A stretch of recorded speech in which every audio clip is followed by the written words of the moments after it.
A young life snuffed out. Banaz was a caring, loving young woman with the whole of her life in front of her. And that life has been brutally cut short by the very people that should have loved her and protected her. A young Kurdish woman in London is the victim of a so-called honour killing. Coming up, the crime her family says she committed that led to her brutal death.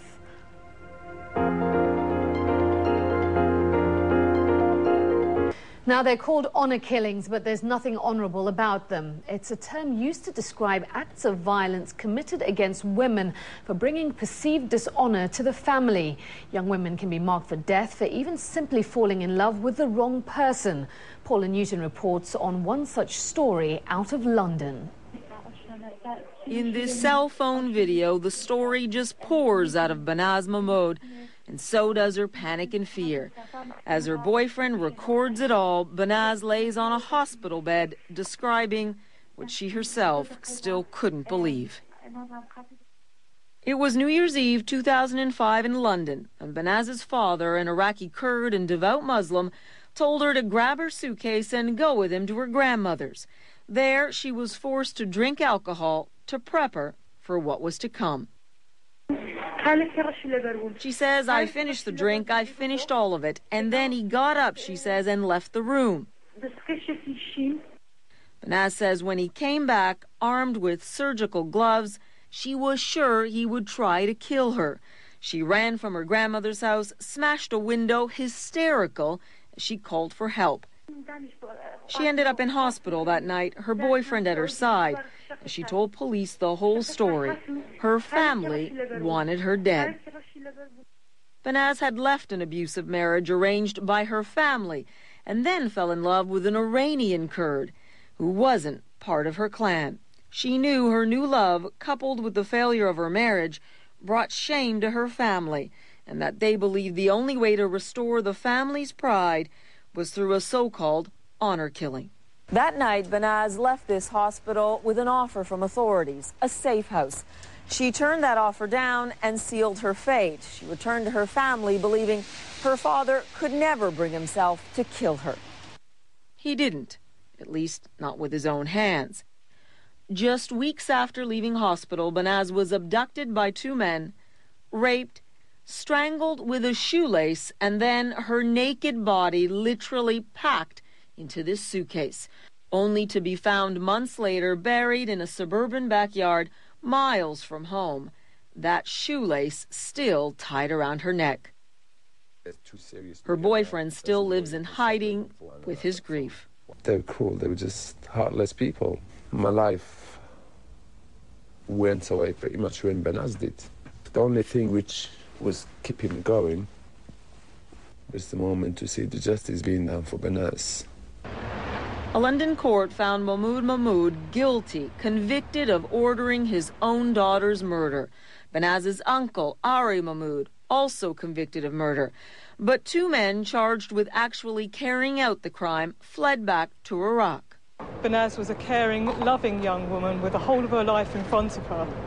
And that life has been brutally cut short by the very people that should have loved her and protected her. In any terms, the ultimate betrayal.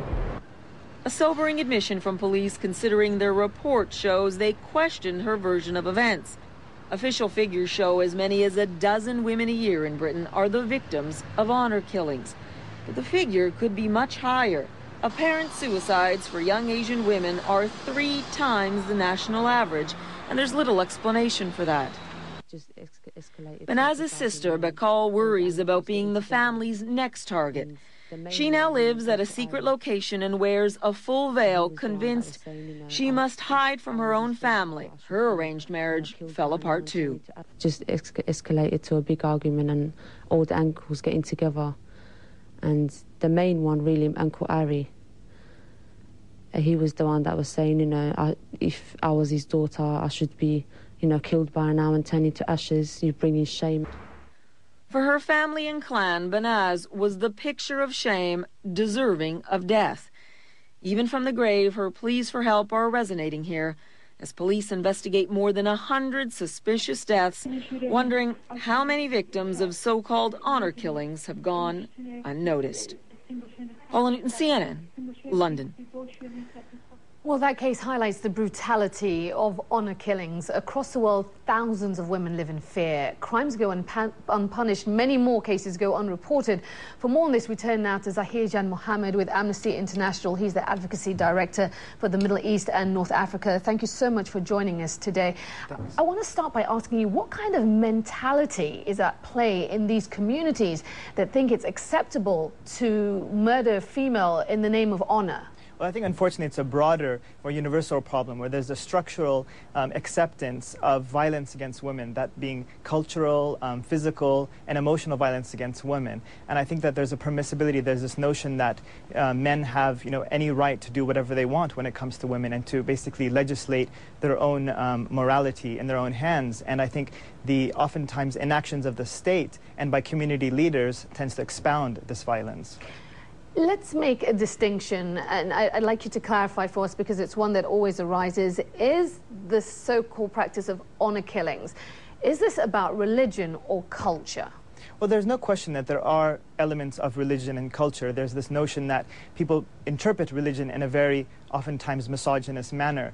But I think at Amnesty International, one thing that we try to do is try to move it to a more universal platform, that this is not just a women's issue, this is not just a religious issue, that this is a broader human rights issue, that the daily violence against women happens throughout the world, and that, indeed this honor crime is horrific, but there are daily violences against women that are occurring in fact, in the same community and many other communities, which are overlooked. And I think that this honor crime has to be viewed in that broader context. We've just been putting up some statistics on the screen there, giving people the sense of the scale of this problem. But one of the other things that is worth bringing out, and I'd like you to tell us about, is that females in the family, mothers, sisters, mothers-in-law, very often support these acts.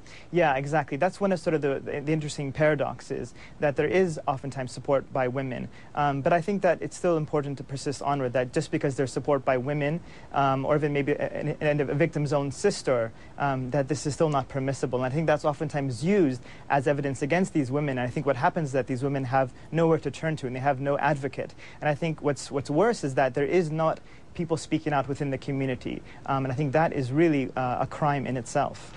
I want to talk about where it's prevalent, where in the world you'd say honor killings are prevalent, and what kind of government response there is in place. Well, I mean, if you look at, the examples that you put up, Jordan, for example, and Pakistan, those are two governments that have had very dismal responses when it comes to, very lackadaisical response when it comes to honor crimes. And I think that it's important. You look in Pakistan, there's the Hudud ordinance that punishes people for having sex outside of marriage, most of them oftentimes being women. So I think that there's an effort in a lot of societies to control a woman's body, to determine what she can and cannot do, and then to a broader thing of just controlling sexuality. And you talk about the weak responses that are in place in places like Pakistan. What is Amnesty International itself doing? Well, Amnesty International has a global campaign called Stop Violence Against Women, and we address the problem on three levels. First, violence by governments. Violence by non-state actors, those are, terrorist groups, other armed militias, etc. And the third is, by ordinary citizens. And I think that there has to be, there's a culture of impunity, that when people commit these acts, that they get away with it. And I think that what we're trying to do is trying to put pressure that these acts do not occur, that these acts are punished, and that there is a broader discussion of the danger of these problems, so that they can be uprooted. I know that this campaign, at least one of them in my reading, was started in the early 2000s, around 2003, 2004. How much progress has been made, I suppose, is the key question. Well, I think it depends on the country. In Pakistan, for example, there's a dynamic woman named Mukhtar Mai, and I think she's done a lot of incredible work in setting up a women's shelter. In other countries, in Iraq, for example, we see that there has been a huge setback when it comes to women's rights. That's true in many other countries, let's say where there's female genital mutilation. So I think it all depends on the context, but I think globally, there is a bit more awareness of the problem of violence against women. Now, has that translated into better actions by states? I don't think so, actually. So I think there has a lot more to be done on this issue. Zahir Jan Mohammed, unfortunately, there we must leave it. I want to thank you so much for your time today. Thank you so much.